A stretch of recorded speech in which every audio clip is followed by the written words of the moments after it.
Good deal. So after pulling that up, without further ado, I want to introduce our speaker for this evening. So Nick Rahn. Nick comes to us from Warriors Next Adventure and has a tremendous story. I was fortunate enough to meet Nick at one of the other events here in the area, just a couple back in, that was May, wasn't it? It was May, the Project Back meeting in May? Pretty sure. I think so. But, and I was really excited, really moved by what he had to share with his experience, the fact that he was willing to share it.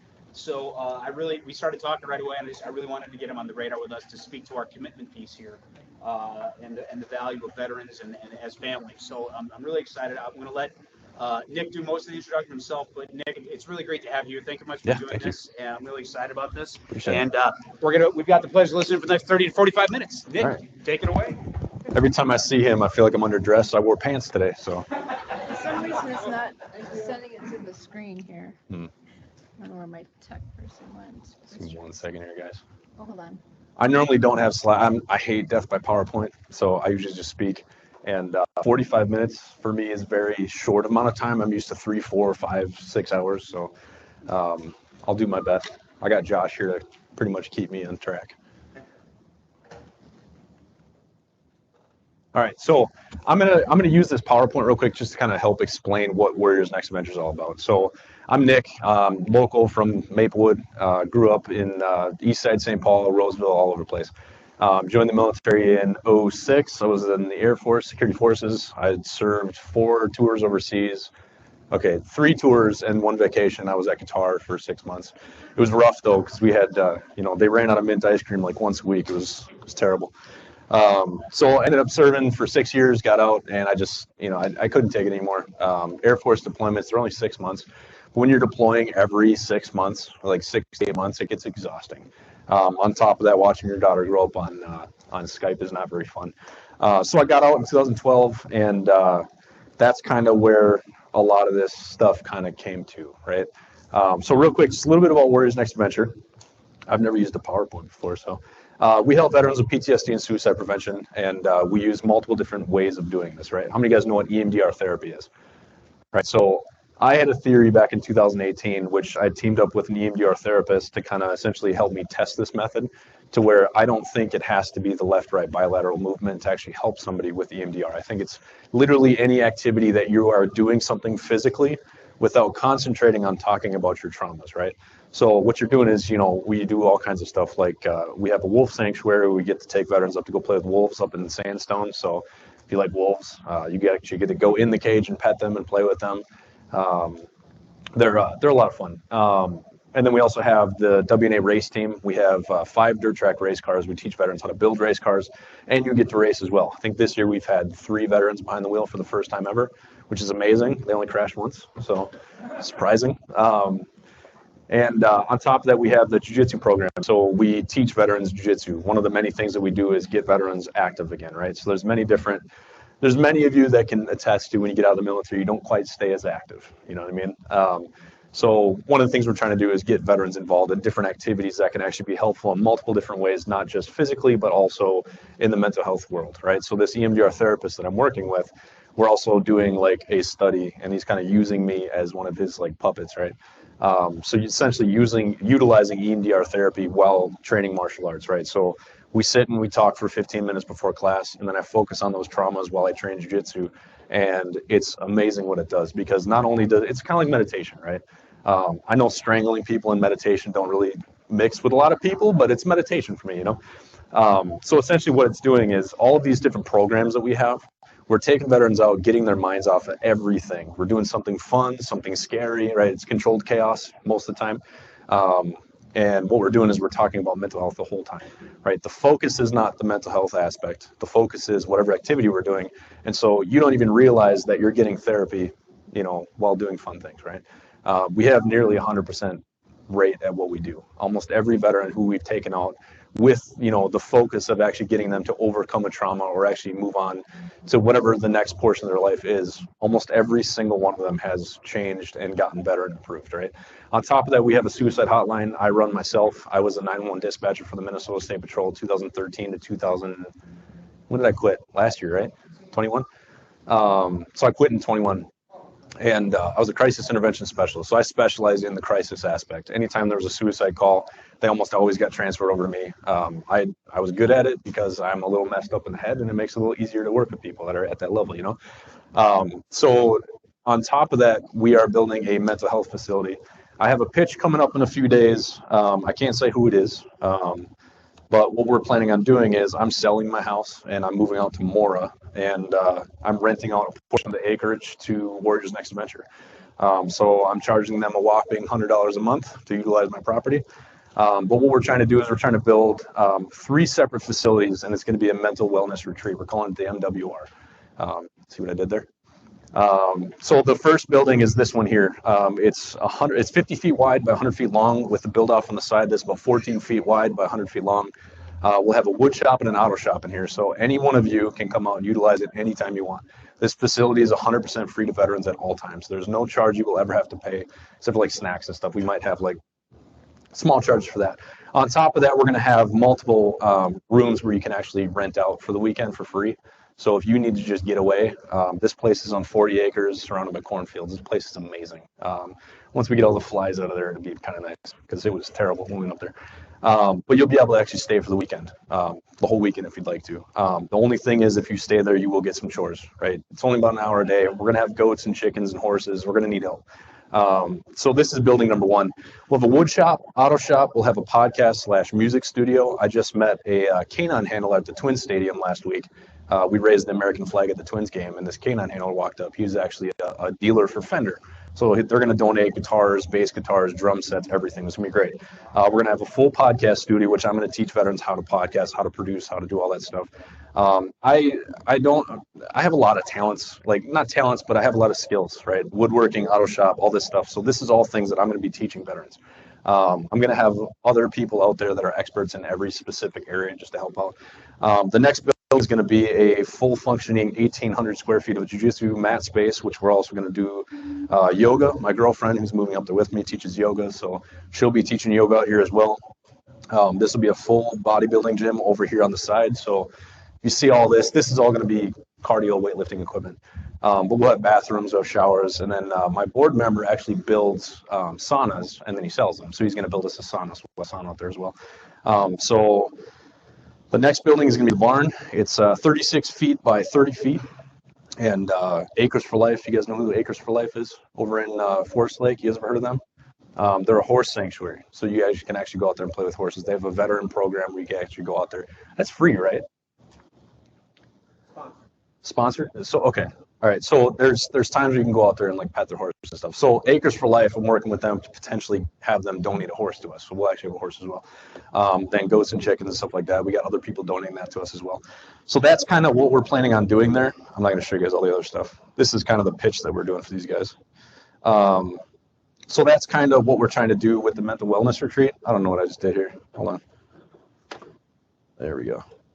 All right. So that's kind of what we're doing here. Next, thank you. So the mental wellness retreat, what we plan on doing there is once a month, we'll have 5 veterans fly out from all around the country, right? We're going to try to focus on Minnesota first because it's cheaper. It'd be a lot easier to just drive up tomorrow rather than fly people in. So we'll put them through a 5-day course called the 6 Principles, right? So I'm writing a book right now called The Warrior's Path to Inner Peace. And it's pretty much based on everything that I learned in the military, outside the military, and through all of my mental health struggles. Warriors Next Adventure started on kind of a sad note. So when I was deployed to Iraq in 2010, I was in Balad Airfield, or Balad Air Base. You guys ever been there? Place sucks, man. You get mortared every single day. So it got to the point where you just don't care anymore. It was my 3rd deployment. You don't really care. And so we had a mortar land about 50 feet behind me.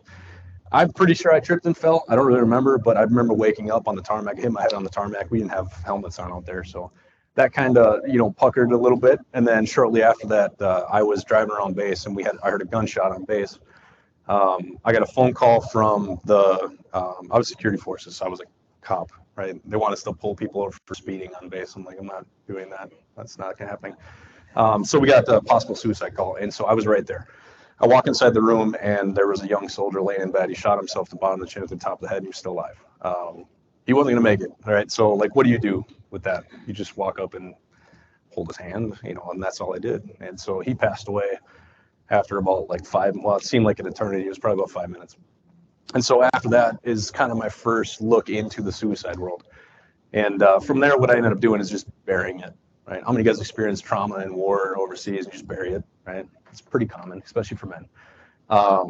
So that's kind of when all of my issues started to really come about.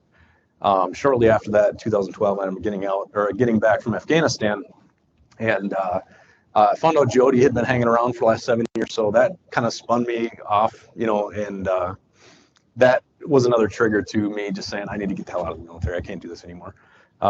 Coming to find out, it was a couple of my friends too. So initially, I secluded myself from everybody because I figured everybody's the enemy. Nobody cares about me. You know, I just need to seclude myself and disappear.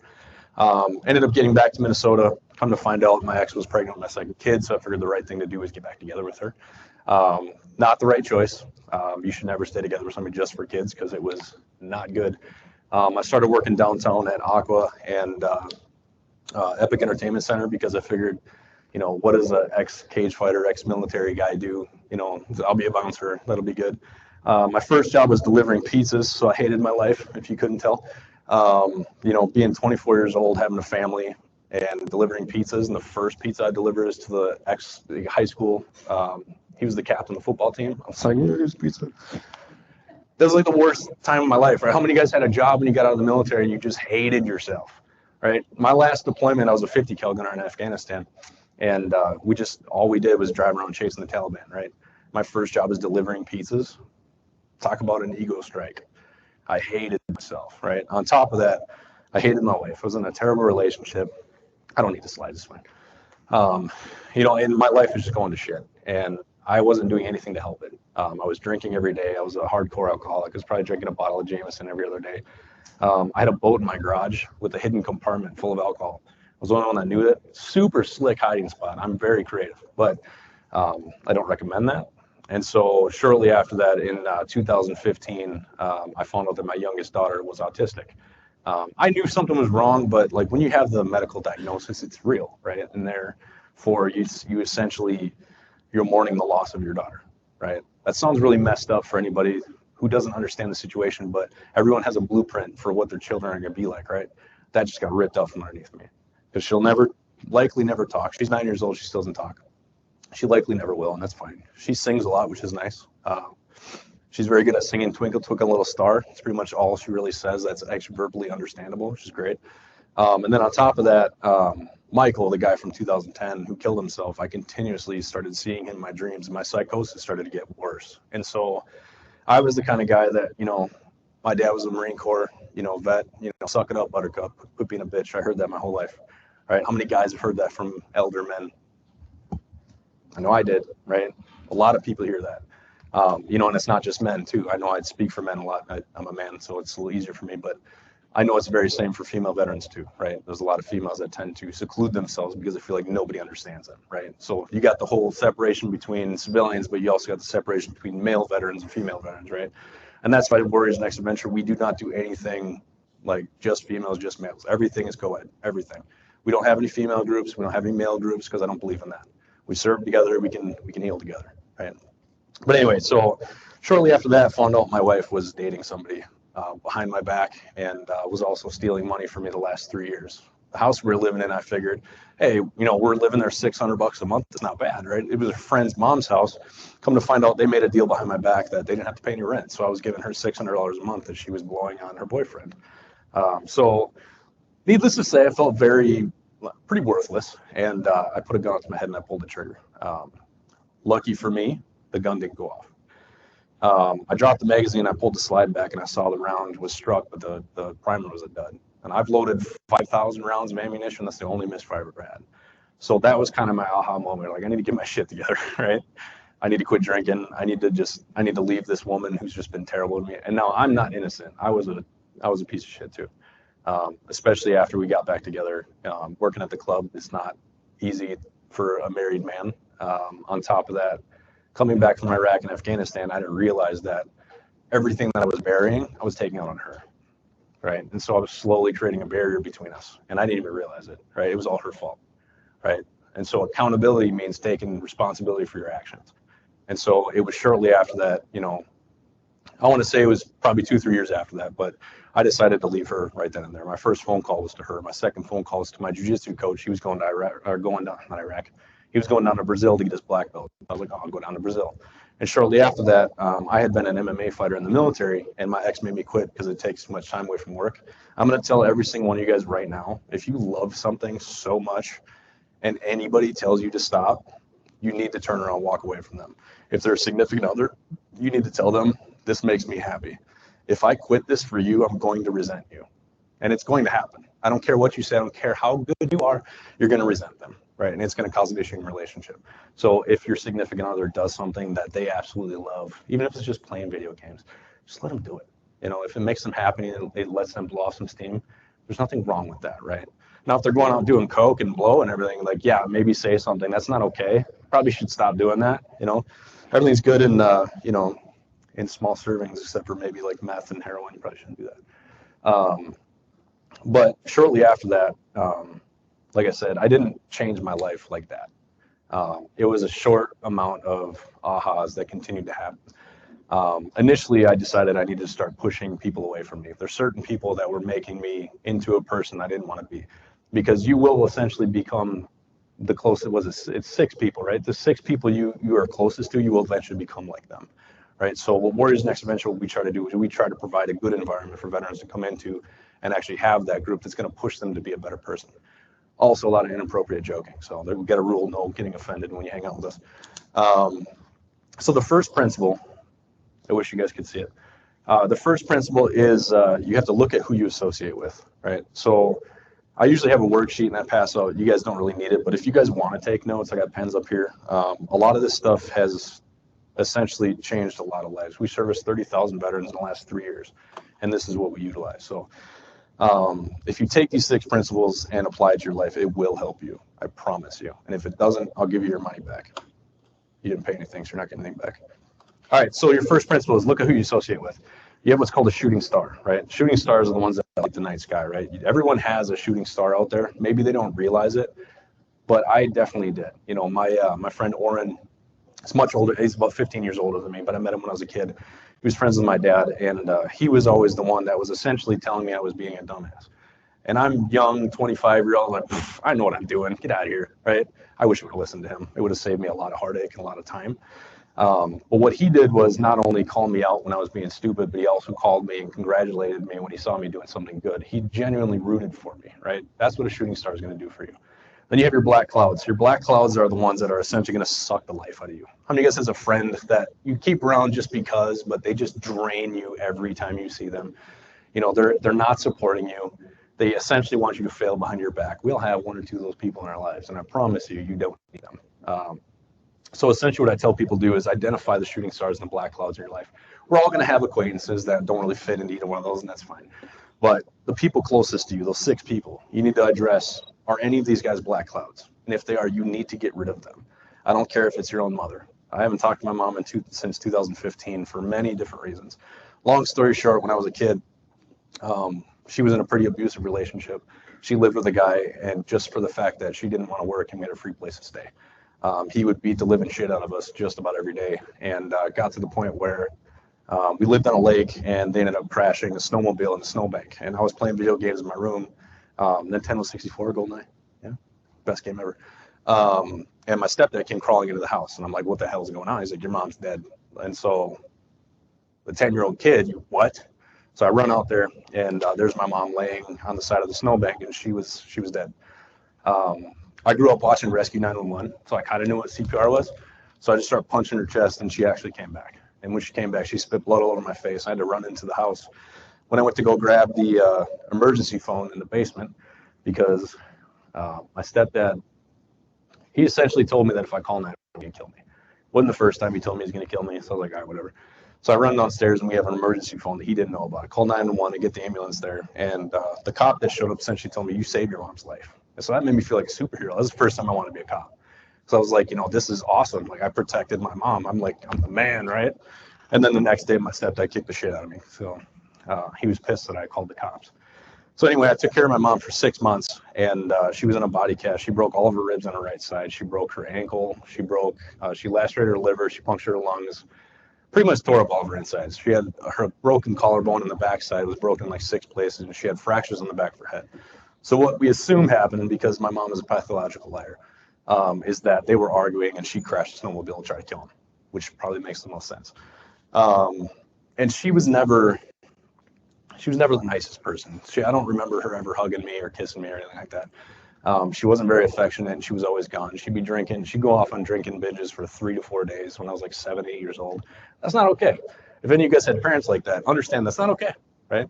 I talk to normal people who have like parents who are actually nice to them, and I'm just like, what's that like? It's amazing. So shortly after that, I decided, like, I gotta figure out how to get us out of here, right? And so the day my mom got released from the body cast, she dropped me off at my dad's house. She never came back. She ended up moving down to like Florida or something like that. And what ended up happening was she popped in here and there, but then again, she was telling everybody over time that I was a complete piece of shit. Like when I was going through my divorce, she was telling everybody that I'm a worthless pig and I should go kill myself. And that was literally 2 weeks after I attempted suicide. Never told anybody, but she's definitely a black cloud, and she's no longer in my life, and she doesn't deserve to be in my life. And I have a lot of people try to tell me to repair my relationship. If somebody continues to hit you and punch you and kick you when you're down, do you think they deserve you? Nobody's ever given me a good excuse, right? So a lot of people think I resent her. I don't. I hope she's happy. She lives with my sister in Texas, so I know she's doing okay, but I don't really talk to her, and she doesn't deserve to be that. Right? So I surround myself with the shooting stars, which is people like Greg, people like Josh, right? These guys have been veterans who, have utilized the nonprofit, right, as I utilize myself, right? These 6 principles are what I built for myself. Number 2 is you have to look at what you have, right? If I were to ask anybody out here, if I'd say, what do you have? What is something you would say?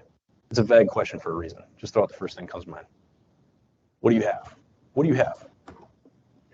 Family? What do you have? Good job. All right. So a lot of people say stuff like, family, good job. Okay, that's great. And that's absolutely true. It's not always physical objects like a house, roof over your head. I was homeless in my truck for quite a while, and just having a bed is really nice to me. But you have to look at this too. What are your abilities, right? Problem solving is not something everybody has. With working with Warriors Next Dimension, I'm starting to find there's a lot of people who are not good at solving problems. I have such an ADD squirrel brain where I pretty much solve their problem before they're done talking to me. So I have to fight, just staying quiet. I have to just let them finish talking, like, okay, well, what about this, this, and this? I'm like, oh, shit, right? And so that's kind of a good and bad thing for me. But yeah, so like problem solving is very important. Then you have to look at character traits, right? How many of you guys has a friend where like every time you see him, you smile just because they're going to say some dumb shit that's going to make you laugh, right? Everyone has somebody like that. If you don't, you should. On top of that, the person who's going to hug you, the person who you can call. Josh is the guy that I can call when I'm super excited about something.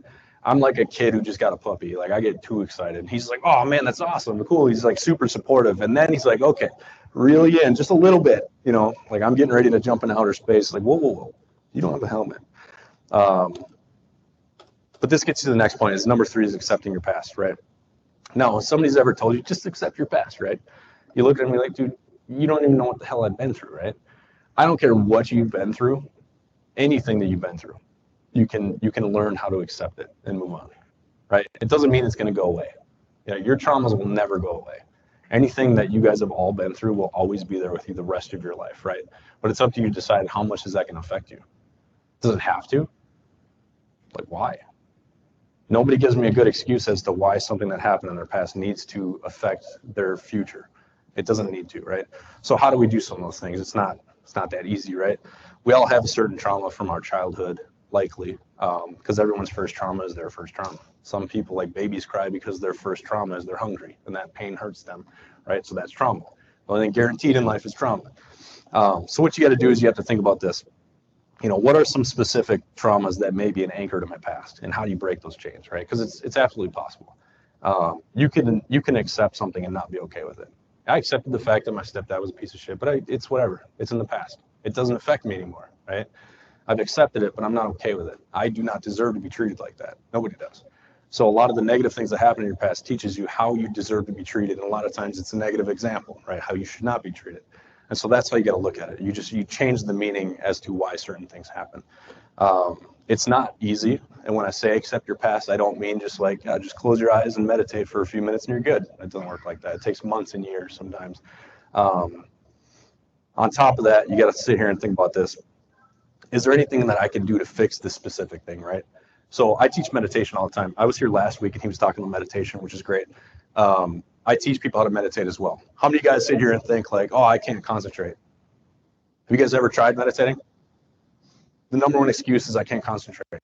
Like, well, you're doing it wrong. You're trying to concentrate, right? You should literally just close your eyes and just sit there, right? So meditation should be as if you're a passenger in a car. You can't control the speed, you can't control the direction, and you can't control the outcome. You're literally just a passenger. You just have to sit and observe, right? If a certain memory or trauma comes by and stops, it is up to you to look at that trauma and understand, why is this being shown to me right now, right? Now, a lot of times I think about something stupid in 3rd grade.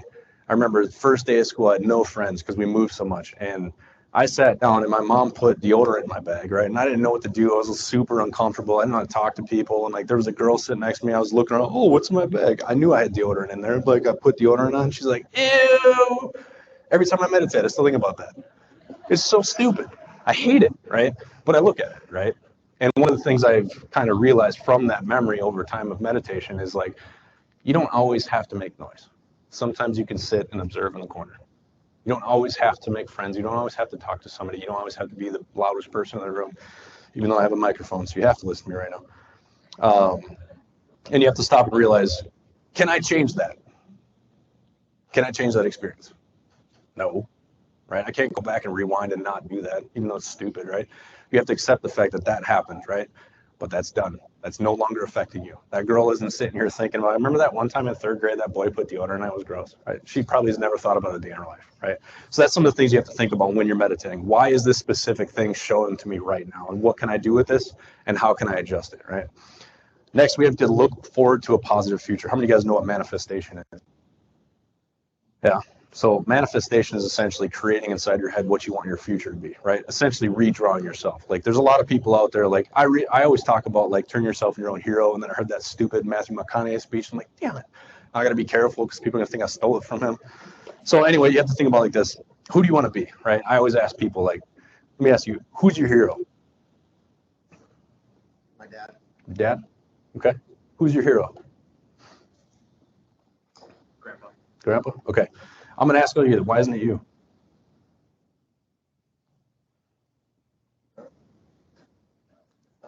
That's a fucked up question, right? You know, it really makes you think. You know, so what I decided here is in 2015, when that gun didn't go off, I could do 2 things, right? I could try again, because there's no way that happens twice, right? I ended up getting pissed off and shooting all the rest of the rounds in the lake. So the damn gun worked. The one round that was supposed to go off didn't. So I was upset that I sucked at killing myself too. But anyway, what I started to do was like, you know what? I need to create that person who could have pulled that gun out of my hands. That person doesn't exist, right? So what I decided to do was become my own hero. I started creating this person that I kept looking at like, I want to be like him, right? And that all that guy did was he was somebody that I could look up to. And it wasn't necessarily me per se, but it was like something, a figure. I needed something, whether it was to find a friend who was that or create it and be it myself, right? And ironically, 5 years down the road, I ended up creating Warriors Next Adventure, and I got a call on my suicide hotline, and he happened to be 2 blocks away from my house. What are the odds of that? I showed up at his house, and he was sitting in his van with a pistol in his hands. Now, I'm trained, so don't do shit like this. Call me, I'll do it. I walk over, and I sit down in the car next to him. I'm like, well, if you're going to blow your brains out, you're going to do it with me in the car. And he's like, you're crazy. I was like, yeah, well, when I tried to do it, I didn't have anybody. I was like, so I told you I'm going to be here with you, and we're going to talk about this. I was like, you owe me a conversation first. I was like, if you still feel like doing it, I'll hold your hand while you do it. Again, I don't recommend doing stuff like that. However, we talked for about 45 minutes. By the end of it, he gave me his pistol. We went to his house, and I took all 15 of his guns, and they're still sitting in my basement. I created that person, and eventually 5 years down the road, I got to actually be that person, you know?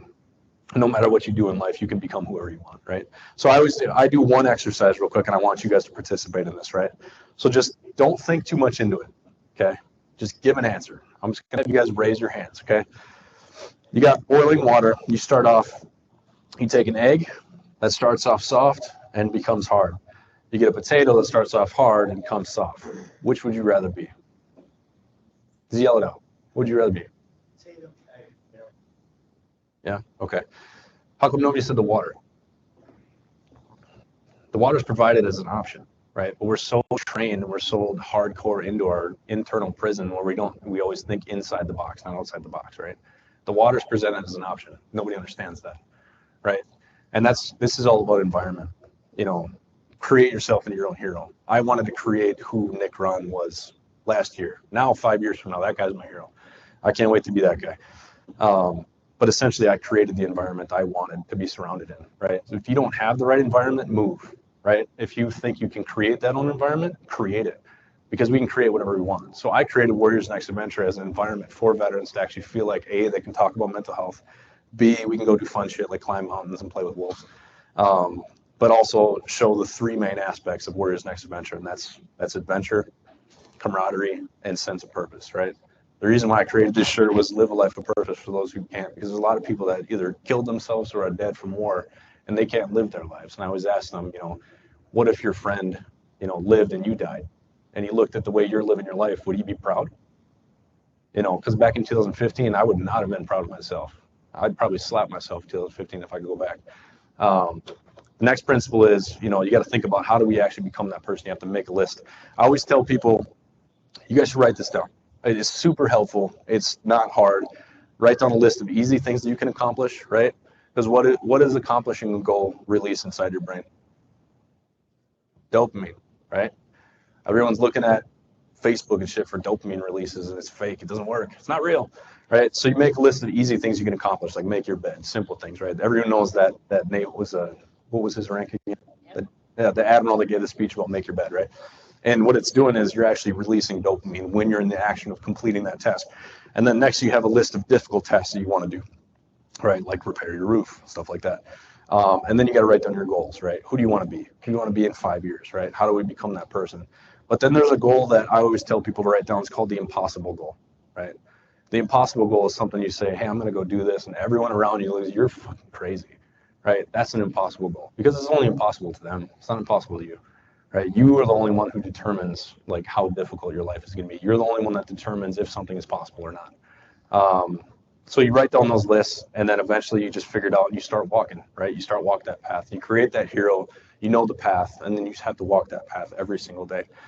Number 6 is the last principle, but it's also the most important. Is love yourself. Right? How many of you guys know what self-care is? Yeah. Okay. All right. Self-care is important. Right. So self-care is not selfish. This nonprofit is my self-care, right? This nonprofit is 100% selfish, 100%, right? Because you guys have read the 5 Love Languages. If you haven't read that book, I strongly recommend it because it's really going to help you communicate to other people better, but it's also going to help you understand yourself.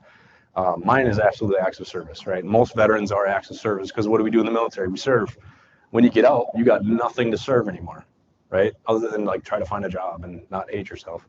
Right, so we can decide what we want to do, and we can do it for ourselves, right?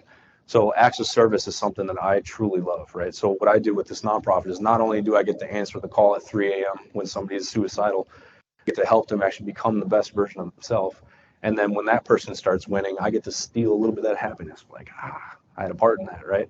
The one thing I tell all my veterans is no matter what, I can't do anything for you. All I can do is open up doors and show you a way. You have to be the one that actually does the work. And so what I do is teach veterans how to do the work, but also how to take 100% responsibility for everything. Because anywhere where you guys are at right now, where you are at in life is 100% because of the choices that you've made. Right? Nobody can give me a good argument against that because like, well, I didn't want to lose friends in Iraq. Well, look, we signed the dotted line. You made the choice to go in the military. You knew what could happen, right? There's a lot of people that talk about getting in a fight at a party or something like that. Did you have to go to that party? You made the choice to go to that party. Events happened, because of a choice. And a lot of people who tend to live the victimhood mentality fight that one hardcore because they don't want to take any responsibility for what they've done. But the beauty is, right, if you're at a point in your life where you're unhappy, you don't like your job, you don't like your, significant other, or something like that, right? If that's true, where you are at, the way that you feel about your life is your fault, right? Because of your choices. Then what is also true is you're the only one that can fix that. And so you can't look to, to drugs, you can't look to, to pills, to therapy, right? Utilize them to help you, but you have to be the one to do the work, right? And then on top of that, what we teach people too is, gotta get back to my slide. I'm messing stuff up. Oh yeah, you're fine. Oh, you did it. Cool. I fixed it. 1 second. All right, self-care. Self-care is a lot of different things. This is my last piece and I'm done. What's everyone's favorite self-care? Just yell some stuff out. Fishing. Fishing? Hell yeah, fishing's awesome. You know Freedom Fishing Foundation? Okay, I'm gonna hook you up with them. All right, so like, anyone else? Start yelling stuff out. PT? Gross. We can never hang out. Gardening, there you go. Pedicures? All right. I don't think you could ride with me anymore, Chief. But no, so self-care is extremely important. So what we do with Warriors Next Adventure is essentially help people learn what self-care actually is and what it can be, right? And so I've had a lot of veterans reach out like, oh man, I've always wanted to do this. I'm like, let's go do it, right? So what we do with this nonprofit is we help people make their dreams come true. There's a female veteran who has, she talks about this openly, but she has a colostomy bag, right? And she does all kinds of PT stuff. And she saw a female bodybuilder who also has a colostomy bag. She's like, I want to do that. And I saw her post something about it. And so I reached out to her and I asked her, like, well, what's stopping you? And she's like, well, I don't know. She's like, I just don't know what to do. So what I did is I got her hooked up with another female veteran who's also a bodybuilder. And so she's now coaching her. And Warriors Next Adventure is going to sponsor her fully through her first new show, her first bodybuilding show. Like that's the kind of stuff that we try to do. So if I see veterans who just really have a dream and really want to inspire other people, we're going to do whatever we can to actually help them accomplish that, because they are essentially doing our mission, and that's helping inspire other veterans. So hopefully the retreat will be up in the next year. I'm also going to be the first testicular cancer survivor to row a boat across the ocean in December. So if you guys want to talk about that, yeah, I still don't know why I'm doing that, but it's from Spain to Antigua. It's me and 3 other Air Force veterans will be the first all Air Force team to go do this. If we do it in 49 days, we'll be world record holders, which is pretty sweet. Our boat looks like an A-10 Warthog. It's got the teeth in the front. It's battleship gray for the Navy, the A-10 Warthog for the Air Force, Marine Corps red for fight or die, and it's called the Whoopie, which is pretty cool. So you guys can follow the things that we do at warriorsnextadventure.com. Take my pamphlet. The number on the back is the crisis intervention number. It's also my personal number, but it's also the nonprofit number. So I run everything from that cell phone right there. When I'm not around, I usually kind of pass along to another vet. So we're open 24/7. If any of you guys are struggling, really need help, you need some networking stuff, pretty much anything you need, you can reach out to us, because if we don't do it, we got partners who do. So thank you guys.